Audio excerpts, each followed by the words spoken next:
अजमेर सूफी संत ख्वाजा मोइनुद्दीन हसन चिश्ती की दरगाह का इंतजाम संभालने वाली दरगाह कमेटी के कामकाज को लेकर शनिवार को मुस्लिम प्रतिनिधियों और खादिमों ने नाराजगी जताते हुए कहा कि 5 वर्ष के कार्यकाल में कमेटी ने ज़ायरीन की सहूलियत के लिए कोई कदम नहीं उठाया, बल्कि दानदाताओं के द्वारा दी गई राशि का दुरुपयोग किया जा रहा है। केंद्र सरकार इनके कार्यकाल की ईडी से जांच कराए।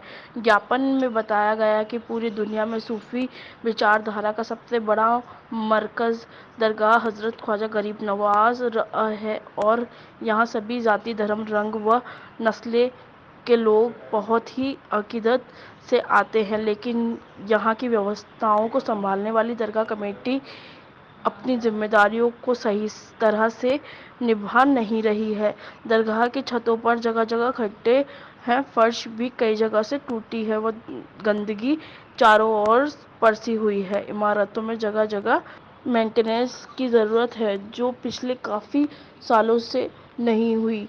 साथ ही दरगाह कमेटी की शहर में जो जायदाद है उसे असंवैधानिक तरीके से खुर्द-बुर्द किया जा रहा है। इसके अलावा दरगाह शरीफ में मेंटेनेंस का काम ना तो दरगाह कमेटी खुद करती है और ना ही किसी और से करने देती है, जिस वजह से दरगाह की कदीमी इमारतें कमज़ोर हो रही है। दरगाह की जायदाद की देखभाल के बजाय कमेटी के मेंबर बार बार अशरफ अब दरगाह शरीफ में पीरी मुरीदी करने लग गए हैं और आने वाले ज़ायरीनों के लिए दरगाह में दुआ कर रहे हैं, जबकि यह काम पीढ़ी दर पीढ़ी सिर्फ और सिर्फ खुद्दाम ख्वाजा का है। इनको दरगाह से कोई वास्ता नहीं है। साथ ही दरगाह की व्यवस्थाओं को लेकर पिछले काफ़ी समय से दरगाह कमेटी में स्थायी नाजिम का नहीं होना और दरगाह की व्यवस्थाओं पर ध्यान न देना, स्थायी नाजिम नहीं होने से दरगाह कमेटी दरगाह की व्यवस्थाओं को संभालने के लिए किसी भी फैसले पर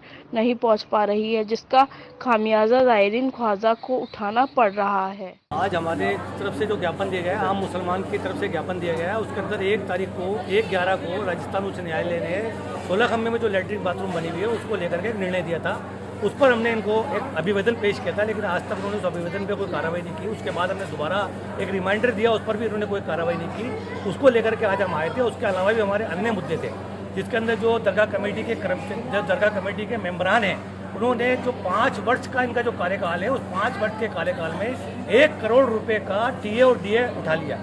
जब ये दानदाताओं का पैसा है, इसका पैसे का दुरुपयोग हो गया। उसके अलावा इनका जो आउटस्टैंडिंग हज़ारों रुपये का बकाया है और इसके अंदर जो वर्तमान दरगाह कमेटी है उसकी कार्यशैली को लेकर के समय समय पर भ्रष्टाचार के आरोप लगते रहे और हम हमेशा ये मांग करते रहे कि इसकी उच्च स्तरीय जाँच कराई जाए, ताकि इनके जो भ्रष्टाचार है वास्तविकता वो उजागर हो सके।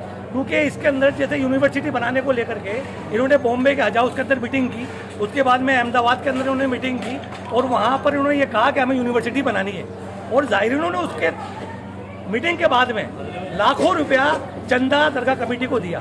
लेकिन दरगाह कमेटी ने क्या किया कि एक अलग से कमेटी बना करके गरीब नवाज रहमतुल्लाह सोसाइटी दरगाह ख्वाजा साहब एक के विपरीत जा करके उस पैसे को इकट्ठा किया और उस पैसे को इकट्ठा करके आनंद फानंद में खर्च कर दिया। और खर्च करने के बाद में मोहम्मद आदिल को इन्होंने एक नोटिस भी दिया कि भाई आपने इस पर कितना खर्च बाकी है। तो इससे साफ जाहिर है कि जो आपने नोटिस दिया उस बात से साफ जाहिर है कि इसके अंदर कहीं ना कहीं कितना पैसे का घपला हुआ है। कितना घपला हुआ होगा इसके अंदर? ये तो जब जांच होगी, जांच के सामने विषय सामने आएगा। और गरीब नवाज रहमतुल्लाह सोसाइटी बनाने का इनको किसी तरह का कोई इख्तियार ही नहीं था। और इन्होंने जो कि दरगाह एक्ट के अंदर क्लियर तौर पे लिखा है कि दरगाह कमेटी का जो पैसा लिया जाएगा वो नाजिम के द्वारा वसूल किया जाएगा, जबकि इन्होंने अलग से सोसाइटी बना करके उसका फंड अलग कर लिया और खर्च अलग कर लिया। उनके पास पैसा नहीं है तो ये लिख रहे हैं अपनी प्रोसीडिंग के अंदर कि साहब दरगाह कमेटी अभी पैसा दे दे, समिति के बाद जब पैसा आएगा तो वापस लौटा दिया जाएगा। लेकिन सब कमेटी ने दरगाह कमेटी ने कभी कोई प्रस्ताव पैसे देने का कभी पास नहीं किया।